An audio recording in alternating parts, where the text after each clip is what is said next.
Hello dear students, मैं आपका sense Sandeep Chauhan आपका अपने यूट्यूब चैनल पर स्वागत करता हूं। और आज की वीडियो में मैं आपको ट्रिग्नोमेट्रिक आइडेंटिटीज़ पर क्वेश्चंस कराऊंगा कि किस तरीके से सीबीएसई बोर्ड में क्वेश्चन पूछे जाते हैं। और एक क्वेश्चन तो मैं ऐसा कराऊंगा जो बहुत ही ज़्यादा इंपॉर्टेंट है, मतलब कि वो आपको करना ही करना है, हर हालत में करना है। और फिर से क्विक रिमाइंडर उन बच्चों के लिए जो किसी भी कंपटीशन की तैयारी कर रहे हैं, लाइक एसएससी हो गया या फिर आपका आरआरबी, किसी भी तरह की जिसमें नॉर्मली मैथ आता है, एडवांस मैथ का आता है, तो उनके लिए मेरी वीडियो बहुत बेनिफिशियल होती है। बेटा मैंने पहले आपको बता रखी है बात, क्योंकि आप अभी तक का भी जितना मैंने वीडियो डाली आप देखो बिल्कुल बेसिक से है। और इवन मैं एक वीडियो ऐसी लाऊंगा वो 10th के बच्चों के लिए नहीं होगी, वो सिर्फ एसएससी को डेडिकेटेड होगी कि जितना ये 10th का बेसिक्स मैंने सिखाया है उसमें 2018 के मेंस के क्वेश्चन का ट्रिग्नोमेट्री, 2018 के जो प्री क्वेश्चन हुए थे, चाहे वो सीपी हो, एसएससी हो, सीएचएसएल हो, सीजीएल हो, उनके ट्रिग्नोमेट्री के क्वेश्चन, और इवन जो 2019 में सीजीएल हुआ है जिसमें आपको फिर प्री के क्वेश्चन जो अभी तक हुए हैं, और मेंस का तो देखेंगे क्या होगा। आप देखना कि जितना बेसिक्स 10th का सिखाया है उससे एक क्वेश्चन बाहर हो तो बताना, ठीक है। बिल्कुल बेसिक आता है बेटा, आईआईटी फाईआईटी का कुछ नहीं आता है यहाँ पे, बिल्कुल बेसिक्स मैथ आते हैं। आप एक क्वेश्चन मुझे दिखा देना, बकायदा मैं ये जो मेरी वीडियो है ना 10th की जो आपको मैंने बना के दी है, अगर कोई भी एक ऐसा बच्चा जो देख रहा है मेरी वीडियो एसएससी की, एसएससी का कोई बच्चा हो, आप देखना बेसिक्स और इवन एनसीईआरटी की जो क्वेश्चन कराऊंगा ना, आप देखना डिट्टो आपके पेपर में आए हुए हैं। डिट्टो मैंने एनालिसिस करा है 2018 मेंस का, 2019 का प्री का, आप डिट्टो देखना। तो इतना कुछ हुआ नहीं है, ठीक है, सब यही बेसिक्स मैथ है, 9th और 10th का बेसिक मैथ। और मैं फैक्ट बता रहा हूँ कि एक 10th का बच्चा जो डिसेंट बच्चा है ना, वो ग्रेजुएशन के कई बच्चों से बेटर मैथ, जो टॉपर्स है ना एसएससी के, उनसे बेटर मैथ सॉल्व कर सकता है, एडवांस मैथ, जो डिसेंट बच्चा है। क्यों? क्योंकि उसने सारा बेसिक कर रखा है। इवन उसको थ्योरम प्रूव करनी भी आती हैं और उसको थ्योरम्स एप्लीकेबल भी उसको होती हैं। तो खैर ये ज्ञान तो सारा एसएससी के बच्चों के लिए था, फिलहाल 10th के बच्चों की बात कर लेते हैं। तो आज हम ट्रिग्नोमेट्री की आइडेंटिटीज़ आपको पढ़ाने वाला हूँ, उस पर किस किस तरीके के सवाल बनेंगे आपके 8.4 में, जो आपकी ट्रिग्नोमेट्री की लास्ट एक्सरसाइज है 10th में, ठीक है। तो चलिए शुरू करते हैं, ठीक है, कि किस तरीके के सवाल देखिए हमारे पेपर में आएंगे। तो सबसे पहले देखिए जो हमारा क्वेश्चन नंबर 1 है, जो हमारा क्वेश्चन नंबर 1 और क्वेश्चन नंबर 2 है बेटा, वो दोनों सेम कैटेगरी के हैं, सेम एकदम, ठीक है कि नहीं है। एक वीडियो एसएससी के लिए बाद में बनाऊंगा, ठीक है, अभी नहीं, अभी सिर्फ 10th का। ये आपको मैं चाहता हूँ कि आप पहले 10th का मैं एसएससी के, मतलब जो एनसीईआरटी के बच्चे हैं 10th के, उनका मैं ख़त्म कर दूँ, उसके बाद एक वीडियो पर्सनली लेके आऊँगा जिसमें प्रीवियस एसएससी के जो टीसीएस ने एग्ज़ाम लिए हैं उसमें ट्रिग्नोमेट्री किस तरीके की पूछी गई है, और आपकी आंखें खोलने वाला हूँ कि आईआईटीएन टीचर्स पढ़ा रहे हैं, बताओ एसएससी का मैथ, मतलब आप बहुत बेसिक मैथ है भैया, कोई ज़रूरत नहीं है इतना बड़ा करने की, ठीक है। तो देखते हैं नॉर्मली जिसे कहते हैं। देखो तो पहला जो क्वेश्चन है उसमें क्या, उसमें आपको ऐसे कहा गया है कि आपको फाइंड करो, जैसे कि मैं एग्जांपल बना रहा हूँ बेटा खुद, कि sine theta cos theta cosec theta, मतलब ये ट्रिग्नोमेट्रिक रेशो फाइंड करने हैं in terms of cot theta के। ऐसे आपके शुरू के दो क्वेश्चन है कि आपको ट्रिग्नोमेट्रिक रेशोज फाइंड करने हैं। कोई भी ट्रिग्नोमेट्रिक रेशियोज कह देगा किसी भी टर्म में, कॉट के टर्म में फाइंड करो, टेन के टर्म में फाइंड करो, ऐसे करके शुरू के दो क्वेश्चन है। बहुत ईजी है, देखो कैसे करने, जैसे मैंने बताया ये क्वेश्चन है तो मैं मिटा दे रहा हूँ बेटा इसे, ठीक है ना। ऊपर लिख देता हूँ थोड़ा सा कि आपको साइन थीटा फाइंड करना है, कॉस थीटा फाइंड करना है, कॉसेक थीटा फाइंड करना है, किसके टर्म में बच्चों, in term of cot theta. तो इस तरीके के क्वेश्चन आपके हैं। अब देखेंगे किस तरीके के क्वेश्चन हमारे सॉल्व किए जाएंगे, ठीक है।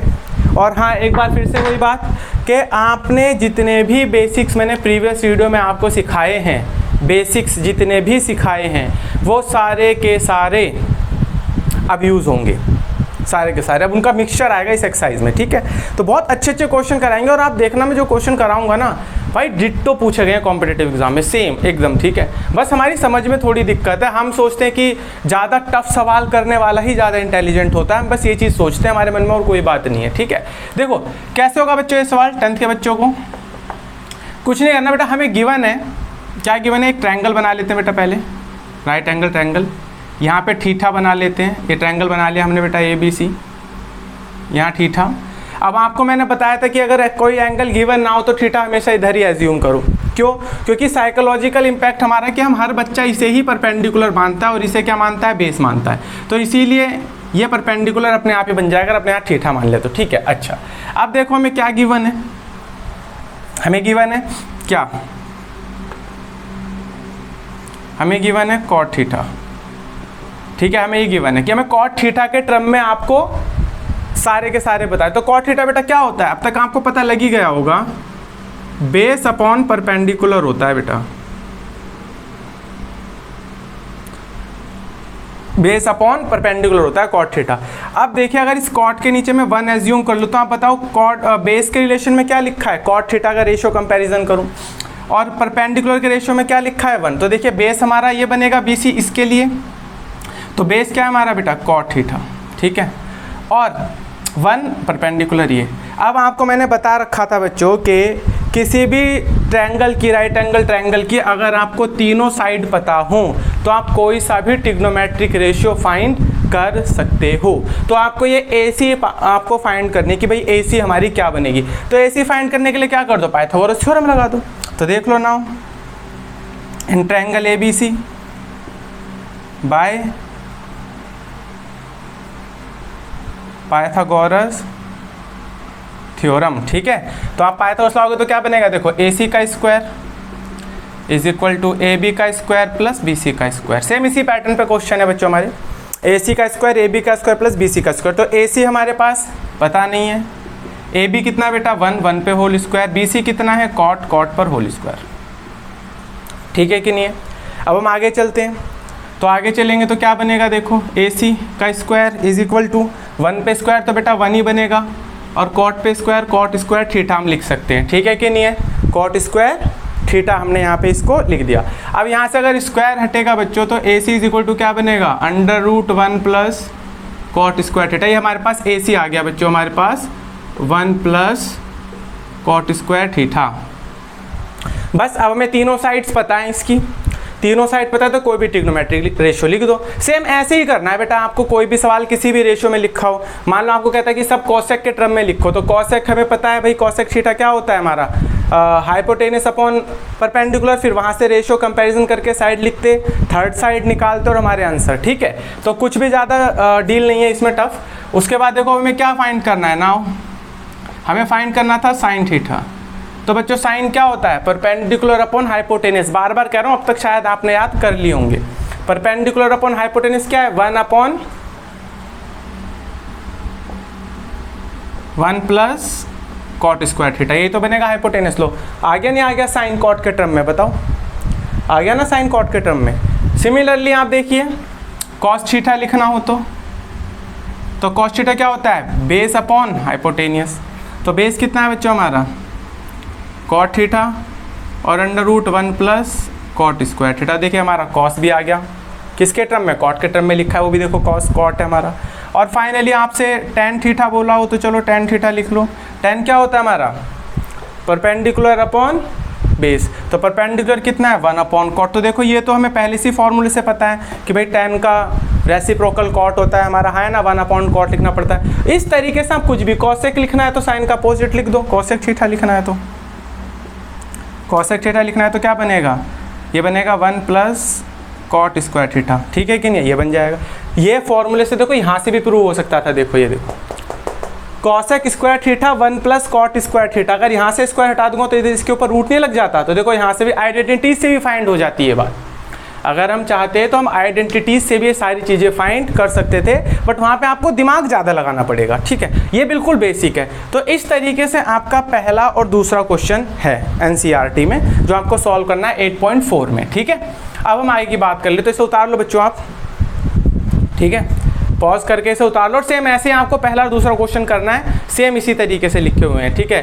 थर्ड क्वेश्चन की मैं बात कर लेता हूँ, ठीक है, कि थर्ड क्वेश्चन क्या है और कैसे करना है। तो बहुत ईजी है, उसमें भी मामला कोई दिक्कत वाली बात नहीं है,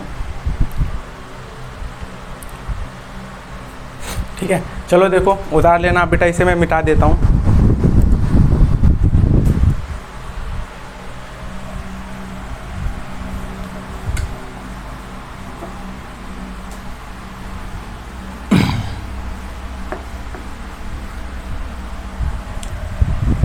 ठीक है। अब आप देखेंगे, देखो जैसे क्या लिखा है, थर्ड क्वेश्चन जो है, थर्ड क्वेश्चन के बेटा 2 पार्ट है, मैं एक बता देता हूँ, एक आप खुद कर लेना, ठीक है।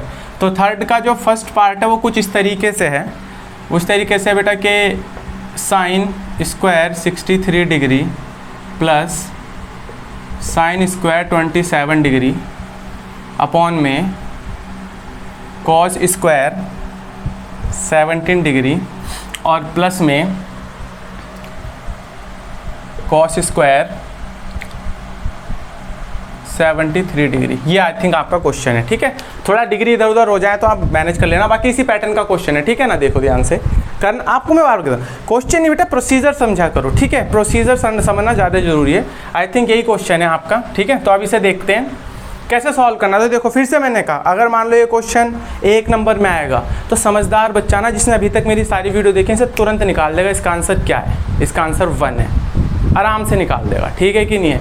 कैसे होगा देखो, पहले डिटेल बता देता हूँ, फिर आपको मैं शॉर्टकट सिखाऊंगा किस तरीके से करना है, किस तरीके से समझदारी से करना है। एक्चुअली कोई शॉर्टकट नहीं होता बच्चों, हमारे पास कोई शॉर्टकट नहीं होता। एक्चुअली वो जो चीज़ें होती हैं वो बस हम माइंड में कैलकुलेशन जल्दी कर लेते हैं और इसी को कुछ महारथी टीचर शॉर्टकट्स कह देते हैं, बाकी और कुछ नहीं है, ठीक है। तो देखिए ज़रा, सब कुछ बेसिक्स ही हैं भाई, शॉर्टकट कुछ नहीं है। अब देखो, आपको पता है कि भाई इन दोनों एंगल का सम कितना है, आप देखोगे 90 डिग्री बन रहा है। सिमिलरली इन दोनों एंगल का सम कितना बनेगा बेटा, यहाँ पर भी देखो 90 डिग्री बन रहा है। इसका मतलब ये कॉम्प्लीमेंट्री एंगल्स बन रहे हैं। और साइन के साथ देखो कॉम्प्लीमेंट्री क्या होता है, कॉस होता है, ठीक है कि नहीं है। अच्छा, साइन का कॉम्प्लीमेंट्री कॉस होता है, मैं ये भी पता है, अपने प्रीवियस वीडियोज़ में मैंने आपके पास सिखा दी है। अब आप ध्यान से देखिए कि क्या साइन स्क्वायर और साइन कॉस स्क्वायर को रिलेशन में फॉर्मूला आपको पता है। तो आप यहाँ देखेंगे कि पहला ही formula sine square theta plus cos square theta is equal to 1। मतलब अगर sine square theta plus cos square theta हो तो आप उसकी जगह क्या लिख सकते हो, 1 लिख सकते हो। तो आप देखो क्या यहाँ पे साइन और कॉस बना सकते हो, क्या उस फॉर्मूले में इसे कन्वर्ट किया जा सकता है। अगर किया जा सकता है तो करो। तो आप देखेंगे कि इस कॉस को, इस साइन को मैं चेंज करूँ तो क्या बनेगा, आप देखो साइन 63 स्क्वायर प्लस इस साइन को मैं साइन स्क्वायर 90 माइनस 63 लिख सकते हैं बेटा हम इसे, और अपॉन में इस कॉस को हम कॉस स्क्वायर 90 माइनस 73 लिख सकते हैं बच्चों, और आगे हमारा ये कॉस स्क्वायर 73 ही है, ठीक है कि नहीं है। अब आप बताओ, मैंने प्रीवियस क्लास में आपको सिखाया है कि साइन 90 माइनस थीटा क्या होता है, कॉस थीटा। तो आप बताइए कि साइन स्क्वायर 63 इसकी जगह मैं कॉस स्क्वायर 63 लिख सकता हूँ, नहीं लिख सकता बच्चों, बताओ। और सिमिलरली कॉस 90 माइनस थीटा, इसको बताओ मैं साइन स्क्वायर, साइन कह रहा हूँ बच्चों, देखो कॉस 90 माइनस थीटा क्या होता है, साइन थीटा, इसको मैं साइन स्क्वायर 73 लिख सकता हूँ बच्चों। प्रीवियस वीडियो में सिखा रखा है मैंने कैसे। अब आप खुद देखिए, sign square theta plus cos square, देखो दोनों सेम एंगल हैं साइन और कॉस के, और अगर दोनों सेम हो तो ये दोनों स्क्वायर मिल के क्या बना देते हैं, 1। तो आप खुद बताइए इसकी क्या वैल्यू हो जाएगी, 1, और अपॉन में इसकी वैल्यू भी क्या हो जाएगी, 1। दोनों कैंसिल आउट, तो कैंसिल क्या आ जाएगा, 1। तो ये तो था बेटा डिटेल, कि डिटेल कैसे करना है आपको ये क्वेश्चन, ठीक है। अब शॉर्ट में कैसे करते हैं, तो देखो मैंने आपको बताई थी ये बात, आप प्रीवियस क्लास में देखिए। शॉर्ट नहीं है एक्चुअली बेटा, कंसेप्ट है बस। मुझे पता है साइन 27 कॉस 63 के बराबर मैं लिख सकता हूँ। ये दोनों बराबर है कि नहीं है, हैं भाई, देखो ना, इन दोनों के एंगल का सम कितना है, 90, और ये दोनों कॉम्प्लीमेंट्री हैं, मुझे पता भी है, ठीक है, कि भाई साइन कॉस में चेंज होता है, कॉस साइंस में चेंज हो जाता है 90 डिग्री का अगर सम हो जाए तो क्या साइन 27 कॉस 63 के बराबर होगा कि नहीं होगा, होगा ना। आपको बताया था ना मैंने, साइन 30 वैल्यू कॉस 60 के होता ही नहीं होता है, पता है ना, 1/2 वैल्यू। अगर ऐसे नहीं समझ आता ऐसा तो समझ आएगा। तो ये दोनों हमारे क्या हो जाते हैं, अगर ये 90 हो तो ये दोनों बराबर हो जाते हैं। मतलब कि साइन को मैं साइन 27 को कॉस 90 से घटा देना 27 को, उसके बराबर लिख सकते हैं हम। ये दोनों बराबर है अगर इन दोनों के एंगल का सम कितना है, 90 है। तो आप खुद देखो, आप डायरेक्टली देख लो, क्या इस साइन स्क्वायर थीटा की जगह, पहले आप इसे उतार लेना बेटा वीडियो पॉज करके, अब मैं तुम्हें थोड़ा वैसे बता रहा हूँ। माइंड में आप सोच नहीं सकते थे कि साइन स्क्वायर की जगह क्या हम ये नहीं लिख सकते थे, आप खुद ही माइंड में कह सकते थे कि भाई साइन 27 है तो कॉस के टर्म में क्या हो सकता है, कॉस 63 तो होगा, बराबर है ना दोनों आपस में। तो हम इसे यहाँ क्या लिख सकते थे, कॉस 63। ऐसे नीचे देखो, cos 17 की जगह क्या मैं sin 73 नहीं लिख सकता? दोनों बराबर है फिर से भाई, cos 17 और sin 7 फिर से दोनों बराबर है। देखो cos sin में चेंज हो जाता है, पता है, और इन दोनों के एंगल का सम कितना है 90, तो ये दोनों भी आपस में क्या होंगे बराबर। तो बराबर चीज़ें लिख सकते हैं ना एक दूसरे की जगह। तो यहाँ पे इस cos की जगह मैं डायरेक्टली नहीं लिख सकता था sin स्क्वायर 73। अब आपको पता है दोनों के आंसर क्या है, आपको पता है कि sin square theta plus cos 1 होता है, sin square theta plus cos 1 होता है, डायरेक्ट आंसर आ जाता है। तो आप सोच के भी कर सकते थे सवाल, ठीक है, इसमें कोई इशू नहीं है, ठीक है कि नहीं। चलो तो आपने उतार लिया, ठीक है। तो ये क्वेश्चन नंबर 30 हमारा हो गया एनसीईआरटी का। अब देखिए जो फोर्थ क्वेश्चन है, अब उसमें ट्रिग्नोमेट्रिक आइडेंटिटीज़ हमारी आने वाली हैं, ठीक है, किस तरीके से होगा। बट उससे पहले मैं फोर्थ क्वेश्चन कराने से पहले, इसमें 3-4 पार्ट बटे हुए हैं एनसीईआरटी में, उससे पहले मैं आपको देखो एक एग्जाम्पल कराता हूँ। एग्जाम्पल 13 जो आपका है, बहुत इंपॉर्टेंट एग्जाम्पल है एग्जाम्पल 13। तो आप देखिए कि किस तरीके से एग्जाम्पल 13 होगा, ठीक है। तो ये आप उतार लो, चलो बेटा इसे एक बारी थोड़ा सा पॉज कर लो, वीडियो में इसे मिटा देता हूँ, ये तो शॉर्टकट में, तो इसे उतार लो बेटा पहले एक बार पॉज करके उतार लेना, ठीक है। अब आगे करते हैं कहानी। अब एक एग्जाम्पल 13 है बेटा आपका, एग्जाम्पल 13, एग्जाम्पल 14 और एग्जाम्पल 15, ठीक है कि नहीं है। तो आप जरा देखेंगे, तो पहले एग्जाम्पल 13 देखते हैं। ये एग्जाम्पल है बेटा एनसीईआरटी का, और देखो यहाँ से बहुत सी चीज़ें क्लियर करूँगा मैं। आपसे बोला गया है, एग्जाम्पल 13 है बेटा ये, ठीक है। आपसे क्या कहा गया, आपसे कहा गया कि sec a bracket 1 minus sin a bracket sec a plus tan a is equal to 1 prove करना है बच्चों। ऐसे करके सवाल दे रखा है, और मे बी एसएससी में भी आ सकता है, क्या पता डिट्टो आ जाए, ठीक है। क्योंकि मैंने बताया सवाल टफ या मुश्किल नहीं होते, मतलब लगभग हर एग्ज़ाम का जो एक मामला होता है उसमें से ज़्यादा नहीं, जैसे अगर मेंस है तो उसमें से सिर्फ 10 या 12 सवाल टफ आते हैं जो सच में दिमाग ख़राब करते हैं। बाकी मेरे ख्याल से 70 या 75 सवाल ऐसे होते हैं जो नॉर्मली आप कर सकते हो, ठीक है। तो टफ सवाल भी करो, पर ऐसा नहीं कि कुछ अलग से पूछ लेगा, कुछ मतलब नासा वासा का डाल देगा मामला, ठीक है ना, ऐसा कुछ नहीं है। आएगा यही बेसिक से, बस थोड़ा सा सोचने की मतलब काबिलियत हो जाती है, ठीक है ना, चेंज हो जाते हैं मामले, तो बस और कुछ नहीं है। तो पहले बेसिक्स और इजी सवाल करो, उन पे पकड़ मजबूत बनाओ, ताकि वो क्वेश्चन इजी जल्दी समय में सॉल्व हो जाए, एकदम सॉल्व हो जाए, ताकि टफ क्वेश्चन पे आप थोड़ा बहुत दिमाग लगा सको। अब देखो ये सवाल ये इस तरीके से भी आ सकता है बेटा, 1 नंबर में कि ऐसे दे देगा और ऑप्शन आपको दे देगा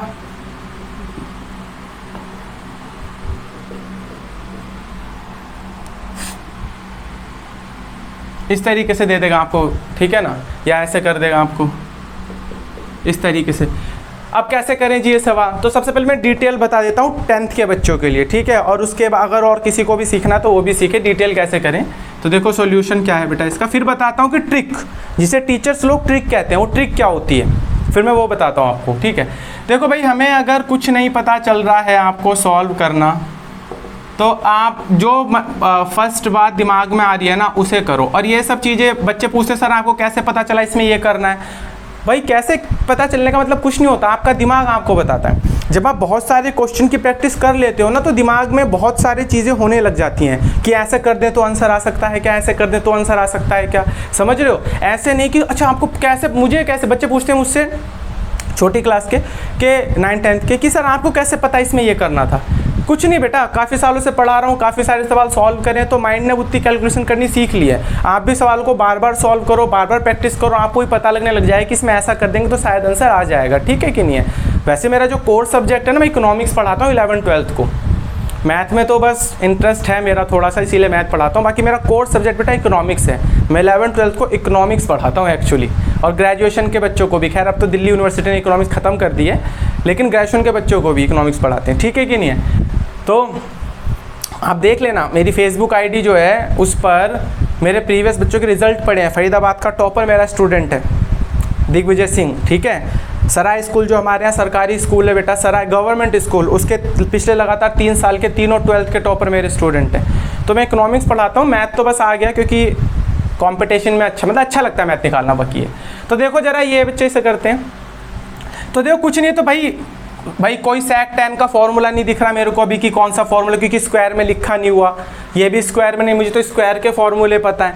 तो आप क्या करो, आप इन्हें सीधा कन्वर्ट करने लग जाओ चीज़ों में। तो जैसे कि मुझे पता है मैं सेक को 1/cos लिख सकता हूँ, ठीक है। साइन को तो साइन ही लिखते हैं, 1/cosec लिख सकते हैं, पर जरूरत नहीं है क्योंकि भाई साइन और कॉस में बदल रहा हूँ मैं सब चीज़ों को, कि साइन और कॉस में बदलते हैं। तो यहाँ पे देखो 1/sec को क्या लिख दो, cos a। भाई cos a लिख सकते हैं, मैं बार बार बता रहा हूँ, सारे फॉर्मूले यूज होंगे। और आई होप आपने प्रीवियस वीडियो में जो देख कर रिवाइज कर लिए होंगे, मैं सब सिखा चुका हूँ ये सारी बातें। और प्लस में tan क्या होगा बेटा, देखो साइन अपॉन में cos a होगा, ठीक है। अब आप देखिए कि 1/cos a multiply 1 - sin a multiply, अगर इसका एलसीएम लेंगे तो बेटा एलसीएम cos a बनेगा, नीचे cos a और ऊपर क्या हो जाएगा 1 + sin a, सेम ही बन जाएगा ऊपर, क्योंकि नीचे भी cos a से cos a डिवाइड 1 ही बचेगा, cos a से cos a डिवाइड sin ही बचेगा।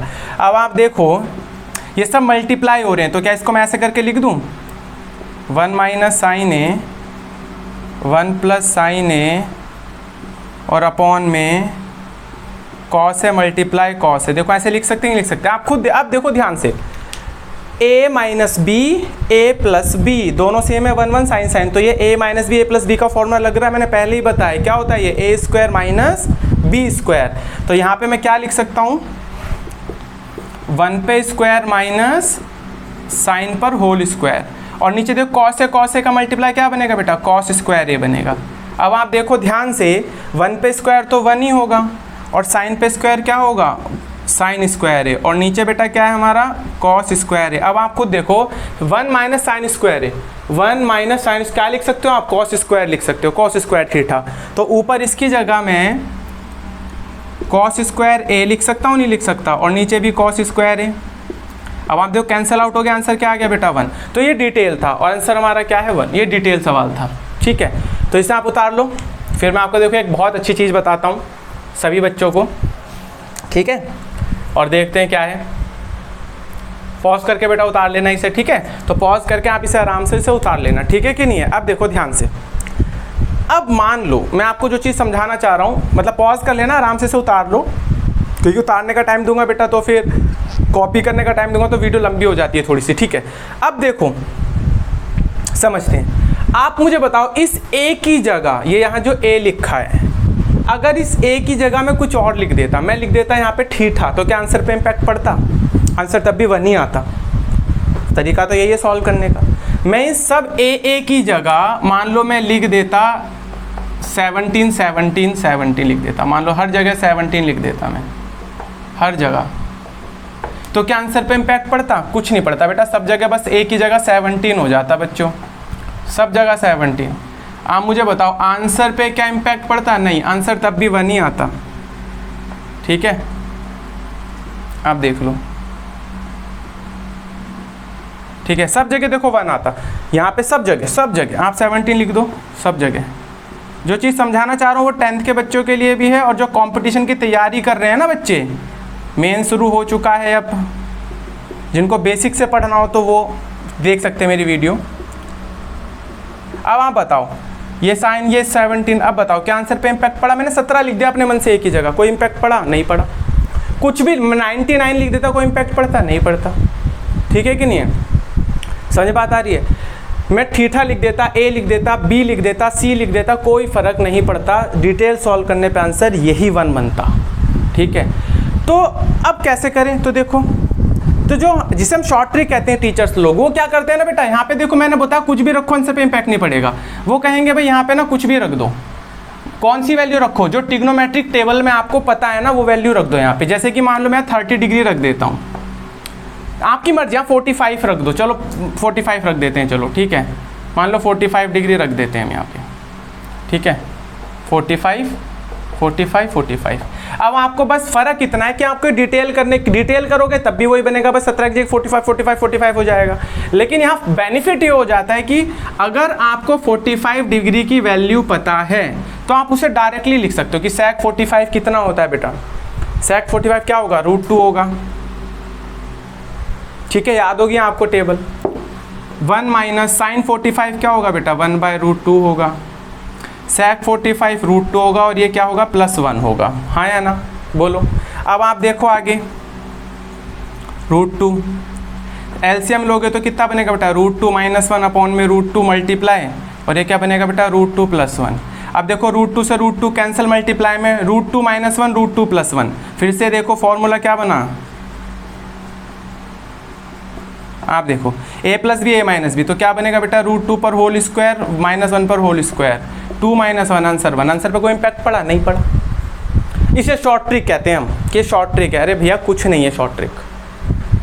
एक एक नंबर का सवाल आए ना, तो अगर आप डिटेल करना चाहो डिटेल कर लो, वैल्यू रख के करना चाहो वैल्यू रख दो। ऐसे डिग्री की वैल्यू रखो जो आपको पता है ट्रिग्नोमेट्रिक। मैं 30 रखता तब भी आंसर पे इम्पैक्ट नहीं पड़ता, 30 डिग्री रखता ना सबकी जगह तब भी फर्क नहीं पड़ता आंसर पे।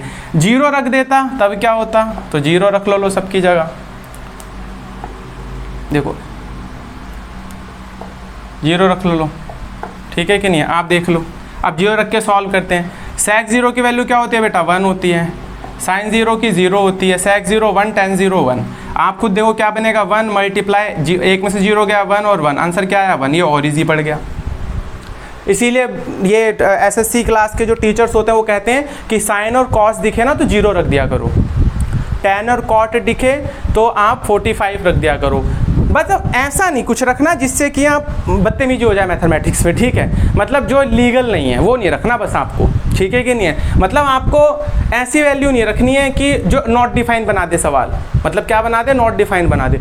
और ये तरीका एक जगह फ्लॉप भी हो जाता है एसएससी के बच्चों के लिए, ठीक है। तो वो भी मैं आपको बताऊंगा। फिलहाल 10th क्लास के बच्चों के लिए भी है। अगर एक एक नंबर में सवाल आते हैं तो आप ऐसी कोई भी ट्रिग्नोमेट्रिक वैल्यू रख सकते हो इस एक्सप्रेशन में जो आपको पता हो, और फिर कैलकुलेशन करके सॉल्व करो और हमारा आंसर आ जाएगा। बट बार बार बता रहा हूँ ऐसी चीज़ नहीं रखनी कि आपको नॉट डिफाइन बना दे। जैसे देखो इस तरीके से मान लो ये लिखा है, इस तरीके से मत रख देना। जैसे कि मान लो लिखा है sin थीटा प्लस ऐसे करके tan theta plus cos theta और अपॉन में sin थीटा। अब ऐसे, अब आपने अगर थीटा की जगह 0 रख दिया तो sin 0 क्या होता है बेटा, ये 0 होता है। तो 0 से किसी भी चीज़ को डिवाइड कर दो तो आंसर क्या आता है, नॉट डिफाइन। तो ऐसे नहीं रखना होता बस हमें, बाकी कोई इलीगल फॉर्म ना बन जाए ऐसे रखना होता। बाकी आप कोई भी वैल्यू रख सकते हो और आंसर निकाल सकते हो, फ़र्क नहीं पड़ता। क्योंकि क्या होता है बेटा, डिटेल सॉल्व करते तो आंसर वही आता है जो आना है, ठीक है। तो इससे फ़र्क नहीं पड़ता। तो ये ध्यान रखना, वैल्यू रख के, बस यही दिक्कत है। और एक चीज़ और जगह दिक्कत है। अब देखो एक सवाल बहुत इंपॉर्टेंट है। अच्छा ये तरीका फ्लॉप का हो जाता है, मैं उसका भी एक सवाल आपको करा देता हूँ, ठीक है। तो उसका भी करा देते हैं, देखिए, ठीक है। अब देखो एक सवाल है बेटा हमारा, ये आपका क्वेश्चन नंबर 1 2 3 4th, ठीक है। फोर्थ है मेरे ख्याल से, ठीक है। 4th है या 3rd है, आप देख लेना एनसीईआरटी में जो है, ठीक है। वो इस तरीके से बेटा कुछ है कि sec a plus tan a, ठीक है, और 1 माइनस sin a, ये है बच्चे, ठीक है। और आपको ऑप्शन क्या दे रखे हैं, आपको ऑप्शन दे रखे हैं cos a, sin a, cosec a और sec a। मान लो ये आपको ऑप्शन दे रखे हैं, ठीक है। अब आपको क्या करना है, अब हम देखते हैं कि भाई आपको क्या करना है, ठीक है कि नहीं। ये हमारे ऑप्शन दे रखे हैं। तो देखो अगर अब मैं इसे सॉल्व करूं, डिटेल सॉल्व करते हैं बेटा पहले हम इस सवाल को। तो फिर से वही करना है सेम जो हमने पहले करा था, फिर से हमें वही सेम चीज़ करनी है। इसको क्या लिख सकते हैं, 1 upon cos a, sec a को, tan a को क्या लिख सकते हैं बेटा, sin a upon cos a, ठीक है। और मल्टीप्लाई में 1 माइनस sin a, हम ये लिख सकते हैं बच्चों, ठीक है कि नहीं। अब आप देखो आगे नीचे एलसीएम लोगे तो cos a ही बन जाएगा भाई, ऊपर 1 प्लस sin a बन जाएगा, ठीक है। और मल्टीप्लाई में क्या बनेगा, 1 माइनस sin a, ठीक है। अब आप देखेंगे भाई ऊपर फिर से वही मल्टीप्लाई हो रहा तो 1 plus sin a 1 minus sin a, अभी हमने सवाल करा था, ये क्या बन जाएगा, 1 माइनस sin स्क्वायर a बन जाएगा, पिछला सवाल ही हमने करा था। और नीचे क्या है बेटा हमारा cos a है, क्या है बच्चे हमारा cos a, ठीक है। अब आप देखिए 1 माइनस sin स्क्वायर a क्या बन जाएगा भाई, cos स्क्वायर a, और अपॉन में नीचे क्या है cos a। अब आप खुद देखिए कि भाई cos a और ये कट जाएगा, कैंसिल आउट हो जाएगा बच्चे। ऊपर 2 cos इंटू cos मल्टीप्लाई है, नीचे cos a, तो हमारा आंसर क्या आएगा बच्चों, cos a हमारा आंसर आ जाएगा। तो आंसर कहाँ है, ये रहा, ठीक है। लेकिन अब अगर इसी सवाल में मैं वैल्यू पुट करता तो क्या होता, जरा हम वो देखते हैं। तो देखिए फिर से हम 0 रख के देख लें। तो अगर हम 0 रखें,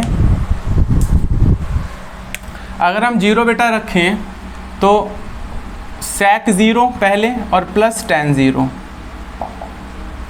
और यहाँ क्या बनेगा 1 माइनस साइन 0। अब आप देखो बच्चों, इसकी वैल्यू क्या होगी 1, इसकी वैल्यू 0 होगी और साइन की वैल्यू 0 होगी। भाई साइन 0 0 होता है, पता है, ट्रिग्नोमेट्रिक टेबल से देख के रख लेना। तो 1 मल्टीप्लाई 1, आंसर क्या आएगा 1 आ जाएगा। अब हमें क्या रखना पड़ेगा ना, जो वैल्यू हमने एक ही जगह रखी है वही वैल्यू सारे ऑप्शन में रखनी पड़ेगी। तो सारे ऑप्शन रखेंगे तो क्या बन जाएगा, ये बन जाएगा cos 0, साइन 0 बन जाएगा, ये cosec 0 बन जाएगा और ये sec 0। अब आप देखिए इसकी वैल्यू क्या बन जाएगी बेटा 1, cos 0 क्या होता है 1 होता है, हाँ या ना। साइन 0 क्या बन जाएगा 0, ये क्या बन जाएगा बेटा 0। cosec 0 क्या बन जाएगा हमारा नॉट डिफाइंड, ठीक है, ट्रिग्नोमेट्रिक वैल्यू पता है, और ये क्या बन जाएगा 1। अब आप ये तो 2 आंसर हो जाएंगे बेटा, ये भी 1 और वो भी 1, तो दिक्कत बन गई। तो इसीलिए जो शॉर्ट वाला ये वाला जो सवाल है, अगर आपको ऑप्शन में ट्रिग्नोमेट्रिक रेशियोज गिवन हो तो ये दिक्कत कर सकता है। मे बी ऐसा हो सकता है कि 2 ट्रिग्नोमेट्रिक रेशियो ऐसे गिवन हो जिनकी सेम वैल्यू आ रही हो, समझ गए, जैसे कि साइन 45 1/√2, कॉस 45 1/√2। तो ऐसे में आपको ये वैल्यू रख के नहीं करना, रख सकते हो ऐसी वैल्यू रखना जिसमें क्वेश्चन ऑप्शन कॉन्ट्राडिक्ट ना करे, जिसमें सभी ऑप्शन की वैल्यू अलग अलग हो, ऐसा कुछ रख के कर सकते हो, ठीक है। समझ बात आई ना, मतलब ऐसा रखना है आपको कि इन सभी की वैल्यू अलग अलग आए, वो डिग्री रख के कुछ ऐसा आप रख सकते हो, ठीक है कि नहीं है। तो इस बात का हमें ध्यान रखना है। तो ये डिटेल तरीका यहाँ पे जहाँ तक है डिटेल करना ही ज़्यादा ठीक रहता है, जहाँ पर ऑप्शन में आपको ट्रिग्नोमेट्रिक रेशियोज गिवन हो, ठीक है। मान लो इसकी जगह अगर 1 भी लिखा होता ऑप्शन में, सिर्फ 1, सिंपली 1, ठीक है, तब भी इसे रखना दिक्कत ही वाली मामला होता है, क्योंकि अगर आप सॉल्व करते हो तो ये भी 1 आता और ये भी 1 आता, ठीक है। तो इन बातों का हमें इसमें ध्यान रखना होता है। तो इस तरीके से आपको सवाल करने हैं। वैसे मैं 10th के बच्चों को यही रिकमेंड करूंगा कि आप डिटेल ही करें, शॉर्ट के चक्कर में अभी ना पढ़ें, बाद में जब धीरे धीरे करके प्रैक्टिस करेंगे तब। लेकिन मैं इसलिए आपको बता रहा हूँ क्योंकि बेटा मैं 2 तरीके के ऑडियंस को टारगेट करना चाह रहा हूँ, एक जो कंपटीशन की तैयारी कर रहे हैं वो, और एक अपने 10th के बच्चे। इन 2 तरीके के बच्चों को मैं टारगेट करना चाह रहा हूँ, क्योंकि मैं काफ़ी टाइम से पढ़ा भी रहा हूँ। मतलब मेरे जो स्टूडेंट है जो 9th में पढ़े थे, मुझसे 10th में पढ़े थे, फिर 11th 12th ग्रेजुएशन भी कंप्लीट उन्होंने कर लिए। अब वो कह रहे हैं कि सर आप ही हमें पढ़ा दो, मैथमेटिक्स एसएससी का आपका 9th 10th बहुत अच्छा है, तो आप ही हमें पढ़ा दो। तो मैं उनको पढ़ा रहा हूँ बेटा थोड़ा सा। तो उनको मैंने पढ़ाने के लिए रिसर्च भी करी और देखा भी, तो मैंने देखा कि यार यही सब मैथ आता है 9th 10th का, मजाक नहीं, रियली।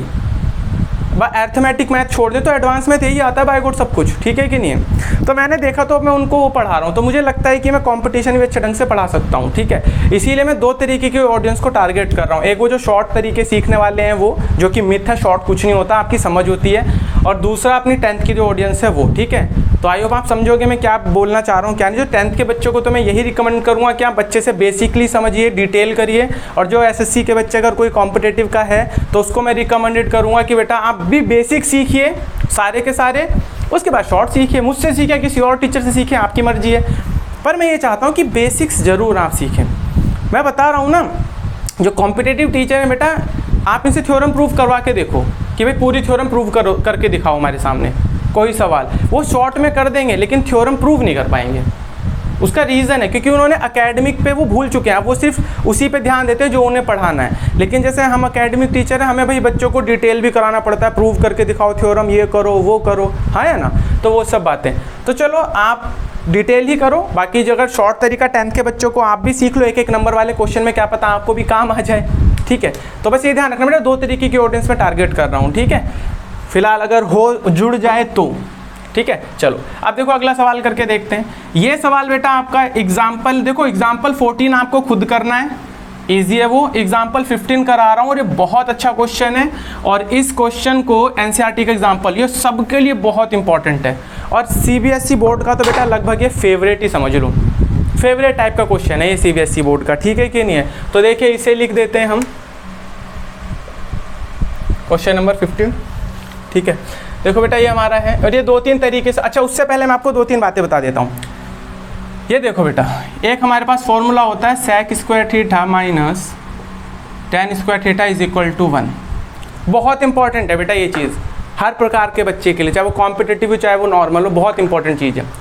आप देखिए a square minus b square का फॉर्मूला है, तो मैं इसे sec theta plus tan theta और sec theta minus tan theta is equal to 1 है, ठीक है, इज इक्वल टू 1 पहले लिख सकते हैं। अब आप देखिए अगर मैं इसको इधर भेजूं तो ये क्या बनेगा, sec theta plus tan theta is equal to 1 upon sec theta minus tan theta. आप देखिए ये बन जाएगा। तो आप क्या कह सकते हो कि sec theta plus tan theta अगर कहीं लिखा हो तो उसकी जगह आप 1 upon sec theta minus tan theta लिख सकते हो, या कहीं ये टर्म लिखा मिल जाए आपको 1 upon sec theta minus tan theta, तो उसकी जगह आप sec theta plus tan theta लिख सकते हो। सिमिलरली इसका अपोजिट आप ये भी लिख सकते हो कि sec theta minus tan theta, इसको इधर ले आओ बेटा और इसको इधर ले जाओ, तो 1 upon sec theta plus tan theta भी लिख सकते हैं, ये दोनों भी लिख सकते हैं, ठीक है ना। ये बहुत इंपॉर्टेंट बात है, बहुत इंपॉर्टेंट बात है। इसको हम ऐसे भी कह देते हैं बच्चों के, देखो अभी दूसरा बताता हूँ फिर बताता हूँ मैं। तो एक तो ये बेटा sec और tan के लिए है, ठीक है कि नहीं है। अब हमारा दूसरा सिमिलरली हम cosec माइनस cot के लिए भी कह सकते हैं सिमिलरली, ठीक है। इसको चलो मैं साइड में छोटा छोटा लिख देता हूँ। देखो ये कह सकते हैं, क्या है हमारा दूसरा formula, cosec square theta minus cot square theta is equal to 1। तो इसको भी हम ये लिख सकते हैं बेटा कि cosec plus cot theta is equal to 1 upon cosec theta minus cot theta, ये लिख सकते हैं। इसकी जगह आप ये लिख सकते हो, इसकी जगह ये लिख सकते हैं, दोनों बराबर है। यहाँ आप ये भी लिख सकते हो कि cosec theta minus cot theta is equal to 1 upon cosec theta plus cot theta, आप ये भी लिख सकते हो। तो ये बहुत इंपॉर्टेंट बेटा बात है, ठीक है, इसको ध्यान रखना बच्चों हमारा, ठीक है कि नहीं है। तो ये बात ध्यान रखनी है, अच्छा ठीक है, अच्छा तो ये बात ध्यान रखनी है। चलो अब आगे करते हैं हम, ये बहुत इंपॉर्टेंट बात है बच्चे। मैं अभी आगे जब सवाल आएंगे ना तो उसमें मैं आपको सिखाऊंगा, देखो किस तरीके से ये चीज़ें यूज़ होंगी, ठीक है। और इवन एक सवाल मैं अभी बता रहा हूँ जिसमें चीज़ें यूज़ होंगी, ठीक है कि नहीं है। तो चलो देखो आप उतार लो इन बातों को भी, मैं बताता हूँ आपको फिर दूसरा सवाल, ठीक है कि नहीं है।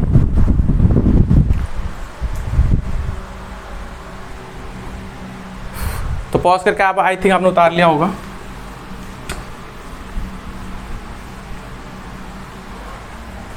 तो देखो अब एक सवाल हम करते हैं बच्चों, देखो क्या बेटा ये 15 बहुत इंपॉर्टेंट क्वेश्चन है, एग्जाम्पल 15। ये बेटा हमारा sine theta minus cos theta plus 1 upon में sine theta plus cos theta minus 1 is equal to है 1 upon sec theta minus tan theta. ये चीज़ बेटा आपको बोली गई है प्रूव करने के लिए, ठीक है कि नहीं। बहुत इंपॉर्टेंट सवाल, और इसे हम करेंगे, ये एसएससी में भी डिट्टो आया हुआ क्वेश्चन है, आप उठा के देखना, प्रीवियस ईयर में सेम क्वेश्चन है, बस थोड़ा सा अलग है और मैं बताऊंगा क्या अलग है, ठीक है। सेम क्वेश्चन आपका पूछा गया है। देखो बेटा मुझे sec और tan बनाना है, कैसे बनाया जाए। मुझे पता है कि भाई 1 upon cos theta sec theta होता है और sine upon cos tan theta होता है, पता है मैं प्रीवियस नॉलेज में। तो अगर मैं इसको साइन को कॉस से डिवाइड कर दूं तो tan बन जाएगा, ये 1 बन जाएगा और ये sec। तो आप क्या कर दो बेटा, divided by cos theta in nominator and denominator, ये बेटा हमें करना है, ठीक है। तो देखो अगर मैं ऊपर वाले को करूँगा तो sign theta minus cos theta plus 1, ये पूरा डिवाइड हो जाएगा बेटा किससे, कॉस थीटा से, अपॉन में sine theta plus cos theta minus 1, ये पूरा डिवाइड हो जाएगा बेटा कॉस थीटा से। अब आप देखिए क्या बनता है, अब देखो इस कॉस से इसको डिवाइड करेंगे, साइन और कॉस क्या बन जाएगा बेटा tan थीटा, कॉस को कॉस से करेंगे -1 और 1 अपॉन कॉस क्या बन जाएगा प्लस sec थीटा, देख रहे हो आप। अपॉन में साइन से साइन को करेंगे तो क्या बन जाएगा बेटा tan थीटा, कॉस से इसको करेंगे तो बन जाएगा +1 और 1 अपॉन ये बन जाएगा -sec थीटा, देख रहे हो ना बच्चों। अब आगे देखो इसे कैसे लिख सकते हैं, sec को मैं पहले लिख देता हूँ बेटा sec theta plus tan theta -1, इस तरीके से लिखा बच्चों मैंने इसे, ठीक है। समझ बात आ रही है नहीं आ रही है? मतलब सेम ही ऑर्डर है, बस आगे पीछे लिख दिया, इस sec को यहाँ लिख दिया प्लस में, tan को यहाँ प्लस में और -1 को यहाँ लिख दिया, ऑर्डर चेंज कर दिया, बाकी सेम है। ऐसे इसको भी अगर बेटा मैं लिखूँ तो क्या लिख सकता हूँ, देखो tan theta minus sec theta plus 1, इसके भी बेटा देखो tan theta minus sec theta, बस ऑर्डर चेंज कर दिए। अब देखिए इस 1 की जगह क्या मैं sec square theta minus tan square theta नहीं लिख सकता? लिख सकता हूँ ना। तो इस 1 की जगह देखो ये क्या बनेगा बेटा, sec theta plus tan theta minus 1 और अपॉन में tan theta minus sec theta, और 1 की जगह क्या लिख सकते हैं बच्चे हम, sec square theta minus tan square theta. आप देखो ये लिख सकते हैं 1 की जगह, ठीक है। यहाँ पे ऊपर भी लिख सकते थे, कोई फ़र्क नहीं पड़ता, ऊपर भी लिख सकते थे, पर थोड़ा सा फिर आगे जाके आंसर में आपको चेंज करना पड़ता, ठीक है। तो ये ध्यान रखना, मैं बताऊँगा क्या चेंज करना पड़ता अभी आगे, पहले आप सीख लो पूरा। आप देखो तो ऊपर तो सेम ही लिखा है देते बेटा, sec theta plus tan theta minus 1 upon में, देखो मैं यहाँ से माइनस कॉमन ले लूँ इस वाले टर्म से, 2 टर्म है बच्चे हमारे पास, यहाँ से माइनस कॉमन लेंगे तो sec बन जाएगा पॉजिटिव, जो माइनस का है, देखो ये माइनस का था ये बन गया पॉजिटिव, tan पॉजिटिव था ये बन जाएगा नेगेटिव tan, ठीक है। जब बेटा माइनस कॉमन लेते हैं तो साइन चेंज हो जाते हैं, प्लस माइनस माइनस प्लस हो जाता है, तो ये माइनस का था ये प्लस में लिख दिया और ये प्लस का था माइनस में लिख दिया। अब आप खुद देखो इसको मैं ये लिख सकता हूँ बेटा sec theta plus tan theta और sec theta minus tan theta, लिख सकते हैं नहीं लिख सकते बच्चों, ठीक है बोलो, लिख सकते हैं ना, क्यों, a square minus b square, a plus b a minus b. अब आप देखिए डिनोमिनेटर से sec theta plus tan theta minus 1 और अपॉन में आप खुद देखो बेटा कि ये जो sec theta minus tan theta और sec theta minus tan theta क्या कॉमन ही निकल रहा है इन दोनों से, इस टर्म में भी sec theta minus tan theta और इस टर्म में भी sec theta minus tan theta है, दोनों को कॉमन ले लो तो बाहर क्या आ जाएगा हमारा, sec theta minus tan theta बाहर आ गया कॉमन लेके, ब्रैकेट में देखो क्या बचेगा, इसको बाहर लिया तो क्या बचेगा -1, क्योंकि सिर्फ कुछ नहीं बचा 1 ही बचा है, प्लस यहाँ से देखिए ये बाहर चला गया, अंदर क्या बचा sec theta plus tan theta, तो क्या लिख सकते हैं बेटा sec theta plus tan theta. अब आप बेटा ध्यान से देखो ऊपर का डिनोमिनेटर और नीचे देखो, आप जरा इन दोनों टर्म को ध्यान से देखो, sec theta plus tan theta positive tan theta positive, -1 ऊपर और नीचे सेम है कि नहीं है बताओ, ऊपर नीचे सेम है, बस ऑलरेडी तो चेंज है, तो इनको क्या कर दिया कैंसिल आउट हो जाएंगे, आंसर क्या आ गया बेटा 1/sec theta minus tan theta, ये हमारा आंसर प्रूफ। तो ये आपका बेटा हो गया क्या आंसर। तो इसे उतारो, बहुत अच्छा क्वेश्चन है। अगर आप इस ऊपर वाले को बदलते ना, ऊपर को बदलते तो ऊपर से कॉमन निकलता sec थीटा tan थीटा, ऊपर से मतलब ये जो नीचे कॉमन निकला है ना ये चीज़, ये ऊपर से कॉमन निकलती, ठीक है। फिर ऊपर से जब ये चीज़ कॉमन निकलती तो ये बाय में नहीं बचता, ये ऊपर नॉमिनेटर में बच जाता, फिर उसे मुझे बाद में चेंज करना पड़ता, ठीक है। तो क्या चेंज करना पड़ता है बता दूंगा वो भी। तो इसे उतारो बेटा, बहुत अच्छा क्वेश्चन है, बढ़िया से इसे उतारो, इसे बार बार समझना, कई बार ये क्वेश्चन आता है। तो और देखो इसमें कौन कौन से किस किस पैटर्न के क्वेश्चन बनते हैं मैं वो भी बताता हूँ। अभी 3 तरीके क्वेश्चन बन सकते हैं, आपसे उतार लो बेटा पहले, चलो पॉज करके बढ़िया से उतार लेना बेटा, बहुत अच्छा क्वेश्चन है ये, ठीक है। हालांकि सॉल्यूशन इसका गिवन है एनसीईआरटी में, बट फिर भी मैंने कराया क्योंकि कईयों को समझ नहीं आता, और दूसरी बात है इंपॉर्टेंट क्वेश्चन है इसलिए, ठीक है। तो ये तुम्हारा, तो करते हैं बेटा आगे। तो आई होप आप उतार लिया होगा पॉज करके। अब जरा ध्यान से बेटा देखो, मैंने अभी बताया 1/sec theta minus tan theta की जगह आप क्या लिख सकते हो, इसकी जगह आप ये नहीं लिख सकते, थोड़ी देर पहले ही सिखाया था, ये नहीं लिख सकते, ये और ये बराबर ही तो है बेटा, ये और ये दोनों। तो आपको ये भी प्रूव करने को आ सकता है कि ये इसके बराबर है, प्रूव करो, ठीक है, ये भी आ सकता है। सेम यही करना है, इसको जाके आप ये लिख देना, ठीक है। या फिर इस 1 की जगह sec और ये चेंज कर देना, इस 1 की जगह लिख देना sec square minus tan square, वहाँ से कॉमन निकल जाएगा sec प्लस tan थीटा बाहर, और सब फिर से जैसे ये दोनों कटे, फिर से नॉमिनेटर डिनोमिनेटर कैंसिल आउट हो जाएगा और ऊपर आपका आ जाएगा sec प्लस tan, ठीक है। ये भी हो सकता है आंसर। दूसरी बात आप देखो आगे एक और, क्या इस sec को मैं क्या लिख सकता हूँ 1/cos थीटा, और इस tan को क्या लिख सकता हूँ बेटा sin theta upon cos theta. तो आप ध्यान से देखो कि अगर मैं एलसीएम लूँगा तो क्या बनेगा 1/sin थीटा। तो आपसे बेटा ये चीज़ भी प्रूव करने को कह सकता है कि ये आपको गिवन और प्रूव करो, ये प्रूव करो। तो देखो 3 चीज़ें प्रूव करने को आपको कही जा सकती हैं ये स्टेटमेंट देकर। आपसे कह सकता है कि ये प्रूव करो, 1/sec-10। यहाँ आपसे कह देगा ये गिवन है, ये चीज़ प्रूव करो, यहाँ आपसे कह देगा ये प्रूव करो। तो सारी चीज़ें इन्हीं चीज़ों से बनी है। तो ये 3 तरीके से पूछा जा सकता है, ठीक है। लेकिन ये चीज़ प्रूव करने को कहेगा तो देखो क्या लिखा होगा आपके एनसीईआरटी एग्जाम्पलर में भी एक क्वेश्चन है, ठीक है। तो वो क्या है, आपने उतार लिया होगा, आई थिंक ये बता देता हूँ। देखो ये दिया होगा,